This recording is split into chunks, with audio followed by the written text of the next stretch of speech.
Hare Krishna, chapter 4, Bhagavad Gita, verse number 31. Nayam lokasya yagyasya kuto anyah kuru sattama. So only 2-line verse this is. Translation: O best of the Kuru dynasty, without sacrifice one can never live happily on this planet or in this life. What then of the next? Okay, without sacrifice, yajnaya charadam karma. One has to perform karma as a sacrifice. सृष्टि के प्रारंभ में भी जब ब्रह्मा जी और देवताओं के पीछे परस्पर ये डील हो गया कि ब्रह्मा जी ने कहा कि जो जीव है उनको संतुष्ट होना है, जो सुविधाएं देवता लोग देते हैं और देवता लोगों को यज्ञ से संतुष्ट होना है. So without yagya one can not be happy. He is living a life of full of sin. तो कोई व्यक्ति इररिस्पॉन्सिबली जो जी रहे हैं लोग, जो कर्मी लोग हैं, उनको कुछ लेना देना नहीं है यज्ञ से, they can not be happy. वो भले ही एक दिखावा करे, शोकेस करे सुखी बनने का, but they are never happy. So if you want to live in this planet happily in this life, then you have, and also next, then you have to perform yajna. Purport by Srila Prabhupada: whatever form of material existence one is in, one is invariably ignorant of his real situation. In other words, existence in this material world is due to the multiple reactions to our sinful lives. Ignorance is the cause of sinful life, and the sinful life is the cause of one's dragging on in material existence. तो अज्ञान की वजह से व्यक्ति पापमय जीवन जीता है, और पापमय जीवन जो है हमको भौतिक संसार में बांध के रखता है. तो इसलिए आध्यात्मिक ज्ञान की आवश्यकता है. तो the human form of life is the only loophole by which one may get out of this entanglement. The Vedas therefore give us a chance for escape by pointing out the paths of religion, economic comfort, regulated sense gratification, at last the means to get out of the miserable condition entirely. धर्म अर्थ काम मोक्ष, यह gradual development spiritual elevation के लिए या व्यक्ति को मुक्ति का पथ पर लाने के लिए एक स्लो प्रोसेस बोल सकते हैं आप, ग्रेजुअल प्रोसेस बोल सकते हैं, जिसमें धर्म का पालन करके, अर्थ कमाकर, अपनी सीमित मात्रा में इंद्रिय तृप्ति कर कर, फिर इसके बाद मुक्त मोक्ष की प्राप्ति करना. So the path of religion or the different kinds of sacrifice recommended above automatically solves our economic problems. By performance of yajna, we can have enough food, enough milk, etc., even if there is so-called increase of population. When the body is fully supplied, naturally the next stage is to satisfy the senses. The Vedas prescribe therefore sacred marriage for regulated sense gratification. Thereby one is gradually elevated to the platform of release from material bondage, and the highest perfection of liberated life is to associate with the Supreme Lord. तो धर्म का पालन करते हुए अगर कोई व्यक्ति यज्ञ करता है तो उसके अर्थ यानी उसका जो जीवन व्यापन करने का भी प्रॉब्लम जो है सॉल्व होता है. जैसे वर्णाश्रम धर्म पहले था, ब्राह्मण अपना जीवन ब्राह्मण धर्मों को अपनाकर करता था, क्षत्रिय धर्म अपनाकर, वैश्य जो है कृषि गो रक्षा कर कर, शूद्र जो है सर्विस देकर. तो there was no unemployment problem even if there is increase in population. कई लोग ये कहते हैं कि अभी पॉपुलेशन इंक्रीज हो रहा है, ऐसा नहीं है. अगर आप देखेंगे एक जनरेशन पहले या 2 जनरेशन पहले जो माता पिता थे तो उनके कम से कम 8-10 बच्चे हुआ करते थे. आज हम देखते हैं कि 1 या 2, इसके ऊपर नहीं. तो अगर हर माँ बाप के अगर 8-10 बच्चे उस समय पे थे तो पॉपुलेशन उस समय ज़्यादा था. हमको अभी पॉपुलेशन ज़्यादा इसलिए लगता है क्योंकि density of population in one place is more. मतलब एक जगह पे इकट्ठा ज़्यादा लोग हो जाते हैं. यानी मुंबई बोलेंगे तो मुंबई में सभी लोग आएंगे रहने के लिए, तो मेट्रोपॉलिटन सिटी बोल के. तो पहले ऐसा नहीं था. तो पॉपुलेशन का प्रॉब्लम है ही नहीं. तो प्रॉब्लम है कि वर्णाश्रम धर्म का पालन नहीं हो रहा है. हर कोई व्यक्ति जॉब करना चाहता है, हर कोई व्यक्ति एक ही पोस्ट पे, एक पोस्ट के लिए कई लोग अप्लाई करते हैं, तो इसके वजह से अनएम्प्लॉयमेंट प्रॉब्लम है. पर धर्म का अगर सही ढंग से पालन हो, वर्णाश्रम धर्म का यज्ञ आदि करे, तो व्यक्ति को जल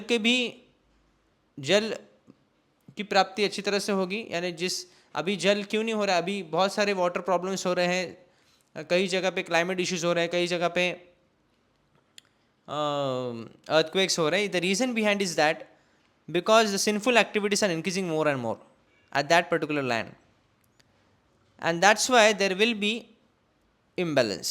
तो जब यज्ञ होता है तभी उसमें सुविधाएं भी, इसलिए जो भक्त होते हैं, जो साधक होते हैं, उनको कभी भी बेसिक नेसेसिटीज़ का प्रॉब्लम होता नहीं है. योगम क्षेमम वहामी हम कृष्ण ये कहते हैं कि जो भी आवश्यकता है वो मैं भक्त की पूरी करता हूँ, तो खाने पीने का प्रश्न ही नहीं उठता, क्योंकि नीतिकार कहते हैं यस्य विश्वम्भर प्रभु भक्तानाम किम उपेक्षित भोजन छादन चिंता वृथा कुर्वन्ति वैष्णवायो, कि एक वैष्णव को कभी चिंता नहीं करनी चाहिए अपने भोजन के लिए, वस्त्र के लिए और घर के लिए, कभी नहीं, क्योंकि उनके जो प्रभु है वो विश्वम्भर है, पूरे विश्व का पालन करते हैं, क्या वो भक्तों को ठुकरा देंगे? ये नीतिकार का एक श्लोक है, बहुत सुंदर रचना की है वो, और इस श्रील भक्ति सिद्धांत सरस्वती ठाकुर इसका कोट करते हैं शायद से चैतन्य भागवत में. तो इससे कभी भी साधक को प्रश्न उठता नहीं. इससे अगर सभी लोग अगर भगवत भक्ति करेंगे तो कोई प्रश्न ही नहीं उठता प्रॉब्लम्स के, ये जो बेसिक नेसेसिटीज़ के प्रॉब्लम्स के. अगर ये ठीक हो गया तो उसके बाद है जब आपका जो बेसिक नेसेसिटीज जब व्यक्ति को मिलते हैं तो उसको फिर इंद्रिय तृप्ति करनी होती है. तो इंद्रिय तृप्ति के लिए भी विवाह यज्ञ किया गया है. एक विवाह यज्ञ ऐसा है जिसमें इंद्रिय तृप्ति सीमित मात्रा से कर फिर वह मुक्ति के पद पे चल सकता है. By the help of the spouse, with the help of the life partner और मैरिटल पार्टनर, तो उसके साथ व्यक्ति धर्म संग्रह कर सकता है. And then he can get gradually liberated and become an associate with the Supreme Lord. Perfection is achieved by performance of yajna, sacrifice, as described above. Now, if a person is not inclined to perform yajna according to the Vedas, how can he expect a happy life even in this body? And what to speak of another body on another planet? There are different grades of material comforts in different heavenly planets, and in all cases, there is immense happiness for persons engaged in different kinds of yajna. But the highest kind of happiness that a man can achieve is to be promoted to the spiritual planets by practice of Krishna consciousness. A life of Krishna consciousness is therefore the solution to all the problems of material existence. कोई और यज्ञ कर भी नहीं पाए, कम से कम कृष्ण भावनावृत्त में व्यक्ति को रहना चाहिए, जिससे वह भगवत प्राप्ति कर सकते. जो सबसे उत्तम पथ है, स्वर्ग में जाने से भी उत्तम पथ है भगवत प्राप्ति करना. इसलिए यज्ञ करना अनिवार्य है. यज्ञ करेंगे तो व्यक्ति सुखी रह सकते, ये जीवन में भी और अगले जीवन में भी, ऐसा इस श्लोक में कहा गया है. नहीं तो वो सुखी नहीं रहेंगे. श्री रामानुज आचार्य says that the person who does not perform yajna or offerings of worship to the Supreme Lord according to varnashrama dharma, then he will be doomed. उनको सुखी कभी नहीं हो सकता. उन्होंने अपने इस मनुष्य जीवन को व्यर्थ ही गवा देते हैं. Okay, he is wasting his human birth. Human birth बहुत ही इंपॉर्टेंट है. ये एक में एक ऐसा मनुष्य जीवन है जिसमें आप भगवत प्राप्ति कर सकते हैं. बाकी योनि में इतने सारी योनियां हैं, 80 लाख तो बाकी योनियां हैं, उसमें से 4 लाख योनि सिर्फ मनुष्यों की है. उसमें भी कोई दुर्लभ व्यक्ति को भगवत प्राप्ति करने का अवसर मिलता है. और इसमें भी मूर्खतावश व्यक्ति अगर इंद्रिय तृप्ति में लग जाए तो उससे बड़ा मूर्ख किसे कहा जाएगा. So all the goals which humanity aspires for will also elude them for without following the instructions of Vedic scriptures. How can one who never performs yajna, even on the level of the food they eat, ever expect to be promoted to heavenly spheres or even become qualified for the ultimate achievement of moksha? Moksha is the true goal of human endeavor and real purpose of human existence. तो अगर कोई भोजन के संबंध में भी अगर यज्ञ नहीं करता है तो क्या अपेक्षा की जाए उसकी फिर ऐसे व्यक्ति से. यानी भगवान को भोग लगा के अगर प्रसाद नहीं खा रहा है तो उसकी भगवत प्राप्ति कैसे निश्चित हो जाए, सुनिश्चित करे. वो स्वर्ग क्या, वो भगवत प्राप्ति के स्वर्ग भी कैसे जाए अगर पापमय जीवन जीता है तो इसलिए यज्ञ करना अनिवार्य है. Next verse 32. एवं बहुविधा यज्ञा वितता ब्रह्मणो मुखे कर्मजान विधितान सर्वान एवं ज्ञात्वा विमोक्षसे. ऑल दिस एवं बहुविधा, ये बहुविधा यज्ञ जो है, all this different types of sacrifices वितता ब्रह्मणो मुखे. Okay, This are confirmed by the Vedas, are approved by the Vedas, and all of them are born of different types of work. ये कर्म से उत्पन्न होते हैं, बिना कर्म के यज्ञ नहीं. Knowing them as such, you will become liberated. ये सिर्फ जान के व्यक्ति मुक्त हो सकता है.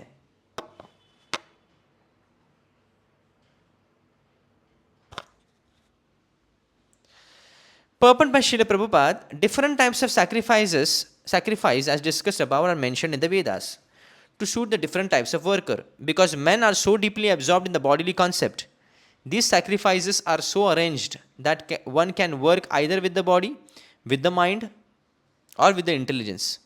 But all of them are recommended for ultimately bringing about liberation from the body. This is confirmed by the Lord herewith from his own mouth. तो इन यज्ञों को जानकर, इसका मतलब सिर्फ जानना ही नहीं, मतलब उसको करना भी है. आपने जान लिया कि मनुष्य जीवन भगवत का प्राप्ति के लिए उत्तम है, और कोई अगर भगवत गीता पढ़ता है तो वो सभी पापों से सब मुक्त हो जाता है और भगवत प्राप्ति करता है. इसका मतलब भगवत गीता जानना यानी भगवत गीता पालन भी करना साथ साथ. Okay, if someone has learn medical science, it means he must practice also that medical science. It's not just by learning that you do some other business. Medical science learn किया और ढाबा डाला, तो मतलब क्या हो गया मेडिकल साइंस का.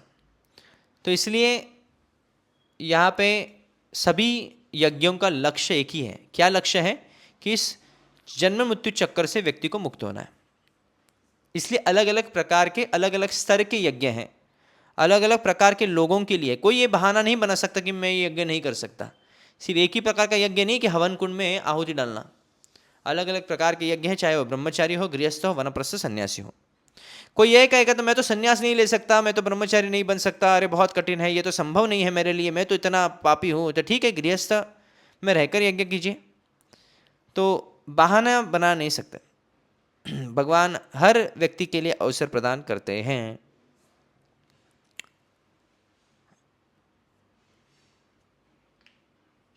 Vishwanath Chakravarti Thakur saying, यार ब्राह्मण मीन्स वेदास. श्लोक में ब्राह्मणों करके आया शब्द, इसका मतलब वेद. ओके, ब्राह्मणों मुखे means spread in the mouth of the Vedas, actually means clearly spoken in the Vedas. ब्राह्मणों मुखे का मतलब है एकदम क्लियरली वेद में बताया गया है. कर्मजान means based on the actions of the body, mind and words. Madhavacharya, the word brahmana is referring directly to supreme lord Krishna, who is the bhokta of all the yajnas.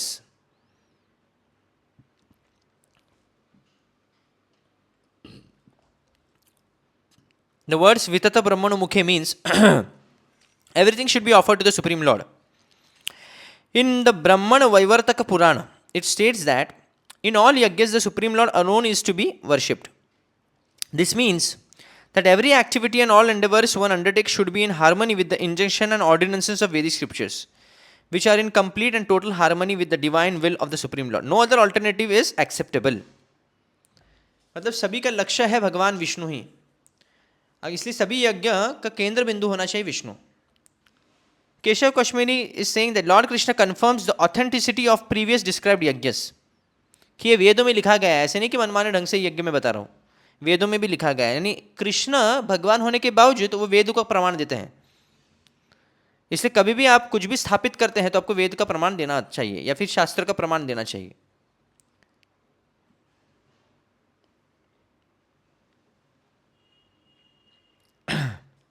Next verse 33.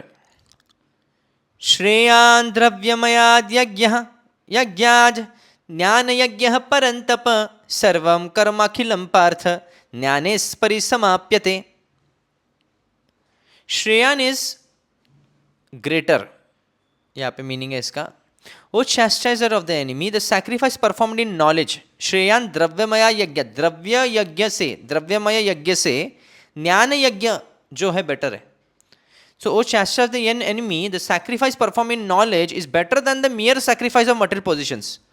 After all, O son of Pritha, all sacrifices of work culminated in transcendental knowledge. सभी जो यज्ञ हैं जो द्रव्यमयी यज्ञ हैं, यानी वस्तुओं को अर्पित करना, उससे बेहतर है कि आध्यात्मिक ज्ञान का यज्ञ. यानी शास्त्र का जो ज्ञान, जो आध्यात्मिक ज्ञान प्राप्त करने वाला जो यज्ञ है शास्त्र के माध्यम से, ये होते, क्योंकि सभी यज्ञों का यही लक्ष्य है, केंद्र बिंदु यह है कि आध्यात्मिक ज्ञान। इसलिए सभी विद्याओं में भी श्रेष्ठ क्या है? आध्यात्मिक विद्या, विद्या नाम आध्यात्मिक विद्या। So here purport Srila Prabhupada is explaining the purpose of all sacrifice is to arrive at the status of complete knowledge, then to gain release from material miseries, and ultimately to engage in loving transcendental service to Supreme Lord Krishna. That is Krishna consciousness. Nonetheless, there is a mystery about all these different activities of sacrifice, and one should know this mystery. These sacrifices sometimes take different forms according to the particular faith of the performer. When one's faith reaches the stage of transcendental knowledge, the performer of sacrifices should be considered more advanced than those who simply sacrifice material possessions without such knowledge, for without attainment of knowledge, sacrifices remains on the material platform and bestow no spiritual benefit. यानी कोई भी यज्ञ करता है, जैसे मान लो जी कोई दान यज्ञ कर रहा है, कोई दान करता है, तो दान करने का भाव यह है कि मैं दान कर रहा हूँ दिखावे के लिए, या फिर लोग मुझे सम्मान देंगे, मेरा नाम होगा, या फिर दान इसलिए कर रहे हैं कि स्वर्ग जाएंगे, स्वर्ग में भोगेंगे, या फिर दान इसलिए कर रहे हैं कि अगले जन्म अगर होना मुझे मिलेगा तो मुझे धन की बहुत बढ़ोतरी मिलेगी, या in future also I will get many money, I will get many wealth.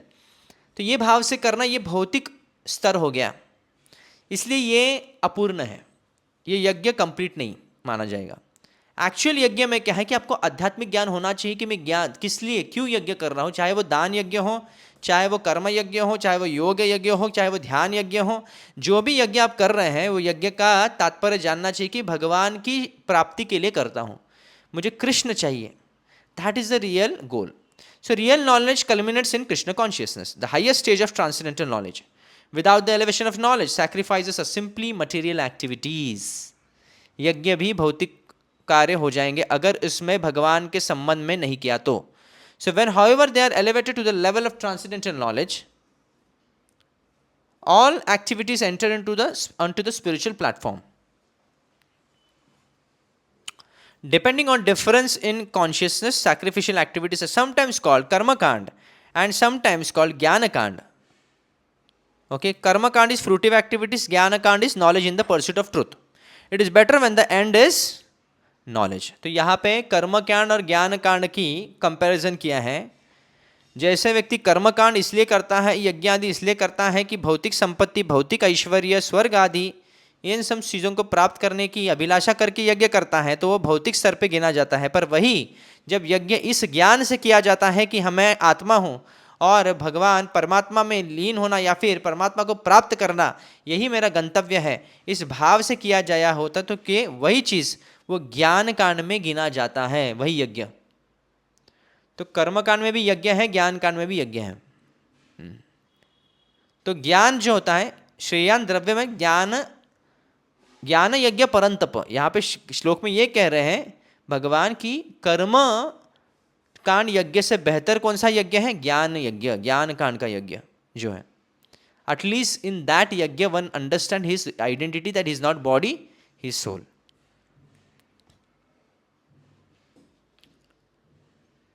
Vishwanath Chakravarti Thakur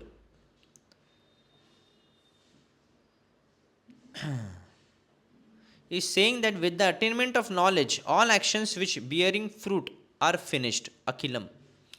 After attaining knowledge, reactions no longer remain. जब व्यक्ति को आध्यात्मिक ज्ञान हो जाता है तो उसको कर्म के फल उसको मिलते नहीं हैं, क्योंकि वो कर्म के फल से आसक्त नहीं रहता, तो कर्तव्य समझ के करता है। So acts of यज्ञ और offerings of worship, Madhvacharya says in Mundaka Upanishad it is stated, the acts of yajna or offerings of worship are undoubtedly meritorious in themselves, but superior to them is spiritual knowledge, where all doubts are dispelled and the need of awe for all action is terminated. The point Lord Krishna is making is that all actions culminate in knowledge. सभी जो कर्म है वो ज्ञाने परिसमाप्यते, ज्ञान पर and होते हैं। ओके, इसका लक्ष्य एक ही है, इसलिए सभी कर्मकांड वेद शास्त्रों से, वेदों से भी ऊपर क्या है? वेदांत है, उपनिषद है। Ramanujacharya says karma or actions has two aspects. Karma has two aspects. The action of using the paraphernalia and ingredients to perform it is the one aspect, and the spiritual intelligence to perform it is proper is second aspect. The second aspect of spiritual knowledge is superior to the first aspect, consisting of material ingredients. All activities culminate in wisdom. Any action performed without directed intelligence is meaningless. एक तो कोई सिर्फ दिखावे के लिए यज्ञ करता है तो उसका कोई अर्थ नहीं है. सभी नियम पालन किए यज्ञ के, पर भाव ठीक नहीं था. तो ये पहला एस्पेक्ट तो किया, जैसे सभी नियमों को यज्ञ के पालन किए, सभी सामग्री लाए और यज्ञ भी किया, पर जो भाव है उस ठीक नहीं है. इसके वजह से सेकेंड एस्पेक्ट जो सबसे इंपॉर्टेंट है, जो भाव होना चाहिए, आध्यात्मिक भाव होना चाहिए, वो नहीं होता है. तो इसलिए कोई भी यज्ञ के दो एस्पेक्ट, एक तो सब सामग्री और जो उसके जो विधि विधान है वो सब, और दूसरा है उसका भाव. चाहे वो कोई भी यज्ञ हो, चाहे वो द्रव्य यज्ञ हो, तपो यज्ञ हो, ध्यान यज्ञ हो, जो भी. जैसे कोई मेडिटेट भी कर रहा है, उसको ही पता नहीं वो किसके लिए मेडिटेट कर रहा है, तो ये मूर्खता होगी. ये भले ही ध्यान योग कर रहा है, प्राणायाम कर रहा है, सब कुछ कर रहा है, उसको हेल्थ बेनिफिट होगा, but not on the benefit on the level of spiritual life. Spiritual benefit कुछ नहीं. फिर कई लोग योग करते हैं, पर भाव ठीक नहीं होने की वजह से आध्यात्मिक उन्नति नहीं होती.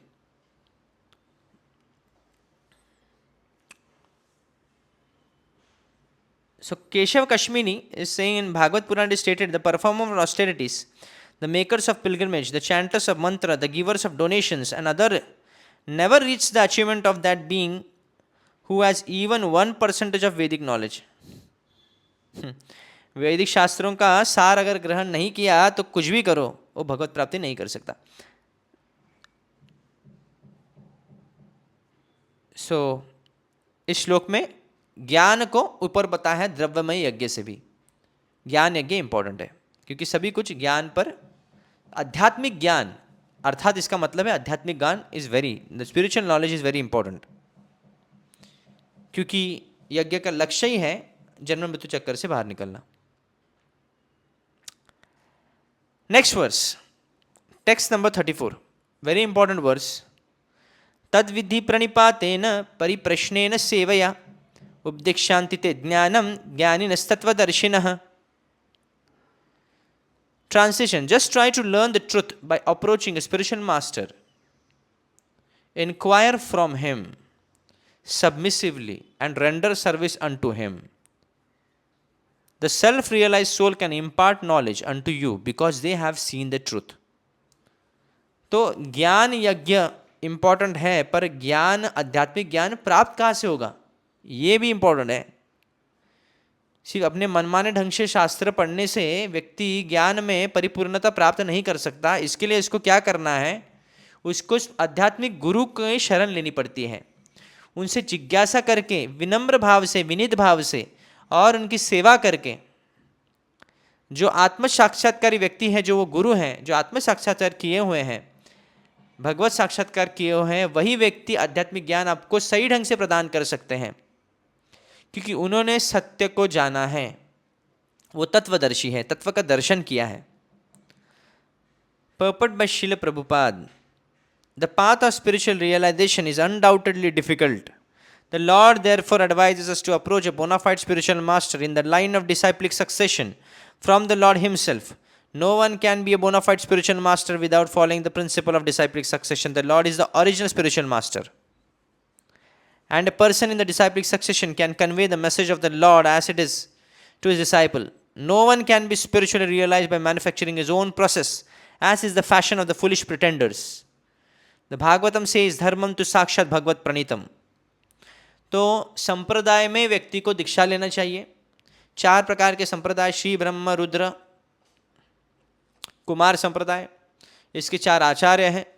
अगर संप्रदाय विहीना कोई, अगर संप्रदाय के बिना मंत्र की दीक्षा, मंत्र लेता है, मंत्र का जप करता है, तो मंत्र से मंत्र निष्फल हो जाता है. तो इसलिए संप्रदाय से जुड़ना बहुत आवश्यकता है. और क्यों संप्रदाय से जुड़ना है, कोई प्रश्न कर सकता है. हम तो अपने ढंग से भी कर सकते हैं ना, हम अपना गुरु बन सकते हैं ना, किसी के पास जाने की क्या आवश्यकता है, क्योंकि शास्त्र का मत है. क्योंकि धर्म की जो सिद्धियाँ, धर्म के जो सिद्धांत है, धर्म क्या है ये कौन बता, सिर्फ भगवान ही बता सकते हैं. और भगवान के जो अनुयायी हैं, भगवान ने जिनको बताया वो बता सकते हैं. तो धर्मम तो साक्षात भगवत प्रणीतम, भगवान जो कहते वही धर्म है. न विदुर न ऋषयो नापि देवा, ना कोई ज्ञानी लोग बता सकते हैं, ना ऋषि लोग बता सकते हैं, ना देवता लोग बना सकते हैं, ना सिद्धा मनुष्य, न चरणादय, गंधर्व ना चरण लोक के प्रिय, और न सिद्ध पुरुष, कोई भी इसको नहीं बता सकते। धर्मं तो साक्षात भगवान, ना अपि ऋषि नापि देव न ऋषि न सिद्ध मुख्य असुरा मनुष्य कुतो पुनः चरणादय, कि ना असुर लोग न देवता लोग कोई भी धर्म के सिद्धांत को बता नहीं सकता सिवाय भगवान। इसलिए महाजन ये न गतस पंथ द्वादशत विजानीयान धर्मन भागवतम यह, इसे 12 महाजन ही धर्म के गुत्थी को सुलझा सकते हैं, क्योंकि वही भगवान के कृष्ण के संबंध में है। स्वयंभू नारद शंभु कुमारो कपिलो मनु प्रहलाद जनक भीष्म बलि व्यास किरवयम, तो ये 12 महाजन जो है।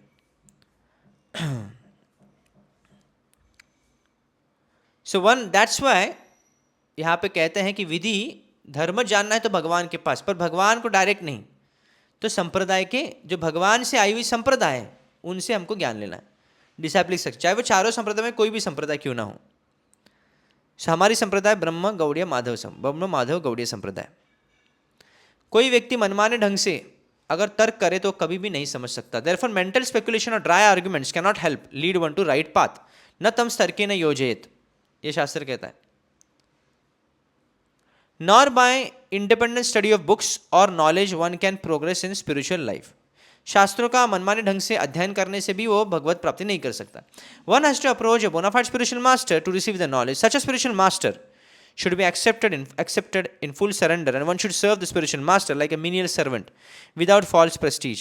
Satisfaction of the self-realized spiritual master is the secret of advancement in the spiritual life. यस्य प्रसादात भगवत प्रसादो। अगर आध्यात्मिक गुरु संतुष्ट हो जाते हैं हमारे कार्य से तो हमको भगवत प्राप्ति होती है।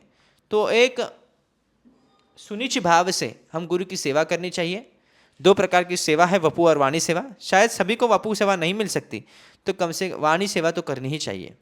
वाणी सेवा करने से अगर वैष्णव को हम संतुष्ट करते हैं, शुद्ध गुरु को संतुष्ट करते हैं, तो हमको भगवत प्राप्ति होने में कोई रोक नहीं सकता। Inquiries and submission constitute the proper combination for spiritual understanding. दीक्षा लिया बस खत्म, बात ऐसे नहीं होती। दीक्षा लेने के बाद जिज्ञासा करनी है और आपको अपने आप को शरण लेनी है, शरणागत होना है। अगर शरणागत नहीं होंगे तो दीक्षा का कोई मायने रखते नहीं। Unless there is submission and service, inquiries from the learned spiritual master will not be effective. सिर्फ प्रश्न पूछने से आपको भगवत प्राप्ति नहीं होती, या फिर आप शास्त्रों का सार को नहीं समझ सकते। बिना सबमिशन, बिना सर्विस, बिना सेवा, बिना शरणागति आपको भगवान समझने का अधिकार देंगे ही नहीं। इसलिए दिव्य ज्ञान हृदय प्रकाशित, दिव्य ज्ञान जो है अपने आप मस्तिष्क से नहीं समझ सकते, हृदय में भगवान प्रकट करते हैं। ददामि बुद्धि योगम तम ये न माम उपयंति ते, कृष्ण उनको ही बुद्धि देते हैं जो तेषाम सतत युक्ता नाम भजताम प्रीतिपूर्वकम, जो प्रीतिपूर्वक भगवान कृष्ण की भजन करते हैं, जो कि गुरु का आदेश है। So one must be able to pass the test of the spiritual master, and when he sees the genuine desire of the disciple, he automatically blesses the disciple with genuine spiritual understanding. In this verse both blind following and absurd inquiries are condemned. Not only should one only hear submissively from the spiritual master, but one must also get a clear understanding from him in submission and service and inquiries. A bona fide spiritual master is by nature very kind toward the disciple. Therefore, when the student is submissive and is always ready to render service, the reciprocation of knowledge and inquiries becomes perfect. तो जब शिष्य पक्का होगा या शिष्य जो है शरणागत होगा, सेवा भाव होगा उसमें, तो अर्थात इसमें कोई संदेह नहीं, गुरु भी उनको कृपा करेंगे। ये परफेक्ट कॉम्बिनेशन बन जाता है। तो इसलिए ज्ञान यज्ञ कोई आसान नहीं होता है। आध्यात्मिक ज्ञान प्राप्त करना इतना सरल नहीं होता है, बहुत जटिल है।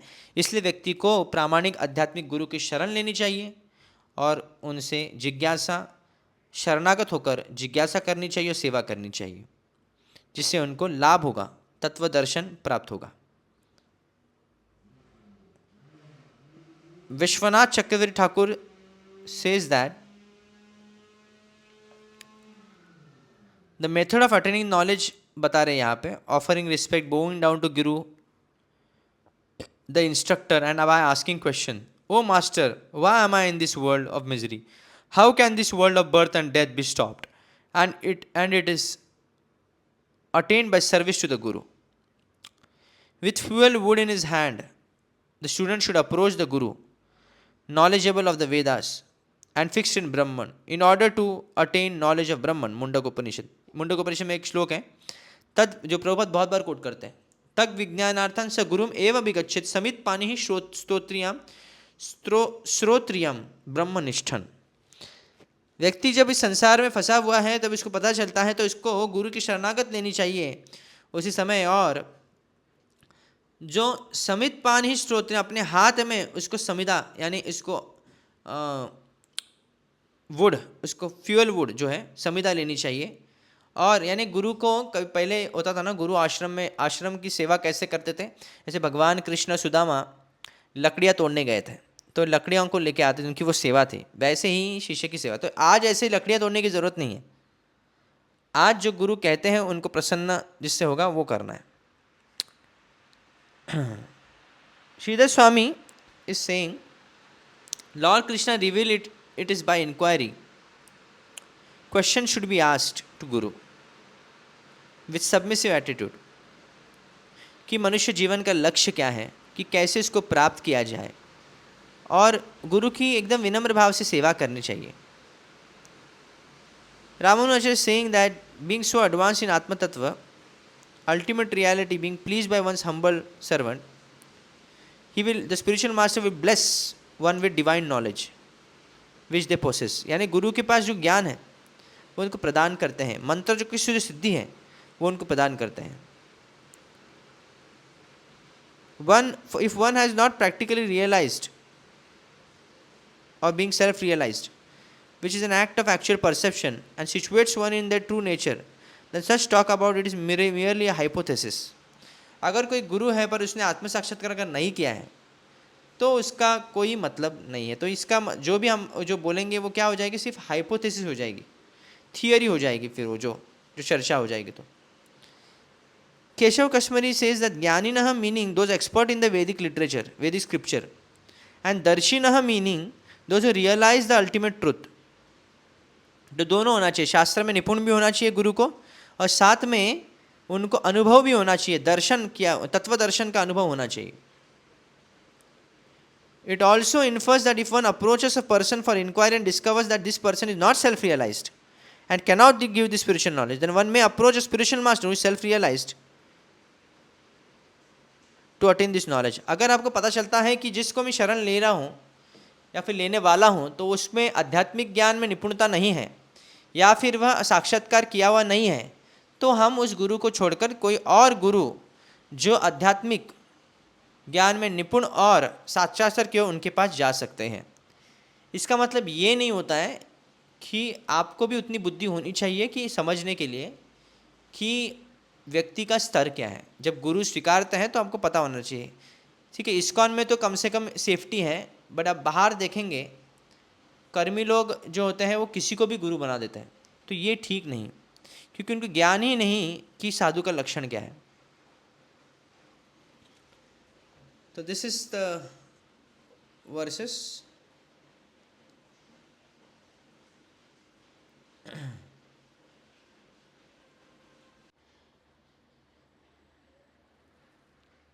$35th verse।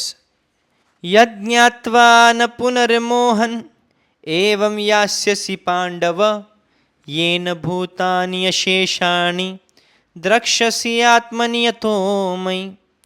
Having obtained real knowledge from a self-realized soul, यह ज्ञात्वा, ओके, गुरु से साक्षात्कार जिनको है उनसे ज्ञान लेने के बाद, you will never fall again into such illusion। For by this knowledge you will see that all living beings are but part of the Supreme, or in the other words that they are mine। तो जब व्यक्ति को गुरु की शरण लेने के बाद जब वो आध्यात्मिक ज्ञान प्राप्त करना है तो फिर से वो मोह में कभी फंसता नहीं। किस मोह में नहीं फंसता, यहाँ पे लिखा है इनटू सच इल्यूशन। ये मोह क्या है कि कुछ लोग अपने हैं और कुछ लोग पराए, ये इसे कहते हैं मोह। धृतराष्ट्र को जैसे अपने संतानों के प्रति मोह था, हाँ, सभी लोग अपने हैं ये भाव रहेगा तो उसे मोह नहीं कहते। तो सभी लोग अपने इसलिए क्योंकि और लिविंग एंटिटीज और living beings are part of the supreme, और in other words that they are mind, कि भगवान से सब कुछ संबंध में जुड़े हुए हैं और सब कुछ मेरे हैं। Purport by Srila Prabhupada, the result of receiving knowledge from a self-realized soul or one who knows things as they are is learning that all living beings are parts and parcel of the Supreme Personality of Godhead, Lord Shri Krishna. Mama Vamsho Jiva Loke Jiva Bhuta Sanatana. The sense of an existence separate from Krishna is called Maya. Ma means not, Ya means this. Some think that we have nothing to do with Krishna, that Krishna is only a great historical personality, and that the Absolute is the impersonal Brahman. Factually, as it is stated in the Bhagavad Gita, this impersonal Brahman is the personal effulgence of Krishna. Krishna as the Supreme Personality of Godhead is the cause of everything. In the Brahma Samhita, it is clearly stated that Krishna is the Supreme Personality of Godhead, the causes of all causes, Sarva Karana Karanam. Even the millions of incarnations are only his different expansions. Similarly, the living entities are also expansions of Krishna. The Mayavadi philosophers wrongly think that Krishna loses his own separate existence in his many expansions. This thought is material in nature. We have experienced in the material world that a thing, when fragmented, distributed, loses its own original identity.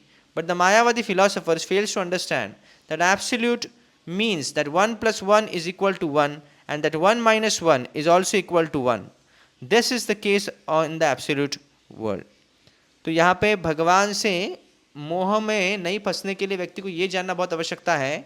आध्यात्मिक गुरु की प्राप्ति के बाद, दीक्षा लेने के बाद, जब व्यक्ति फिर भी भेदभाव करता है और द्वेष करता है कोई जीवन से, तो अर्थात वो दीक्षा नहीं लेने जैसी होगी। आध्यात्मिक दीक्षा यानी आध्यात्मिक दीक्षा लेना मतलब दृष्टि, आध्यात्मिक दृष्टि को प्राप्त करना, जिसमें आप सभी को भगवान के संतान के रूप में देखते हैं, भगवान के अंश के रूप में देखते हैं और प्रचार कार्य में बढ़ते हैं। तो इसमें हर कोई भगवान का अंश है ये समझते हैं और भगवान के ऊपर सब कोई निर्भर है। पर मायावादी लोग कुछ और समझते हैं। मायावादी लोग समझते हैं कृष्ण भी एक अंश है ब्रह्म ज्योति का और ब्रह्म ज्योति में लीन होना ही सब कुछ है। पर भगवद गीता ये कहता है कि ब्रह्मणो ही प्रतिष्ठाहम, ब्रह्म ज्योति भी कृष्ण से ही आते हैं। अहम सर्वस्य प्रभु, सब कुछ कृष्ण से आता है। ओके, तो कितने भी अवतार क्यों ना हो वो भी कृष्ण से आते हैं। जब कृष्ण ये कहते हैं कि मेरे सभी लोग अंश हैं, तो ये मायावाद का जो एक खंडन कर सकते हैं, जिसमें मायावाद का ये धारणा है कि ब्रह्म ज्योति का विभाजन हो चुका है, ब्रह्म का विभाजन अनेक सैकड़ों ब्रह्म में हुआ है, तो वो सब मिलके एक ब्रह्म होंगे। पर ऐसा जो फॉर्मूला है वो स्पिरिचुअल वर्ल्ड में नहीं होता है, क्योंकि ओम पूर्णमद, जो स्पिरिचुअल आध्यात्मिक जगत में परब्रह्म जो है अपने आप में पूर्ण है, पूर्णात् पूर्णमुदच्यते, कई सारे पूर्ण ब्रह्म उनसे आते हैं। और फिर भी इतने सारे पूर्ण ब्रह्म आने के बावजूद भी, इतने सारे जीव आने के बावजूद भी अपने आप में जो परम सत्य है वो पूर्ण है, वो पूर्ण ही रहता है। सो 1 + 1 = 1, क्योंकि भगवान भगवान है और भगवान सब जुड़े रहेंगे पहले भी और अभी भी, तो उनको बदल नहीं सकते। सभी लोग एक ही है भगवान से, एकत्वम है इस भावना से। और वो कभी उनका कभी क्या बोलते हैं उसको, नेवर डिटेरियरेट्स, उनकी शक्ति ना कभी क्षीण होती है, ना कभी उनका भगवत्ता की सत्ता कभी उनके यहाँ चली जाती है। तो वो सदैव भगवान ही रहते हैं। पूर्णस्य पूर्णमादाय पूर्णम एव अवशिष्यते, ही always remain complete in itself. For want of sufficient purport, again continuing, for want of sufficient knowledge in the absolute science, we are now covered with illusion, and therefore we think that we are separate from Krishna. Although we are separated parts from Krishna, we are nevertheless not different from Krishna.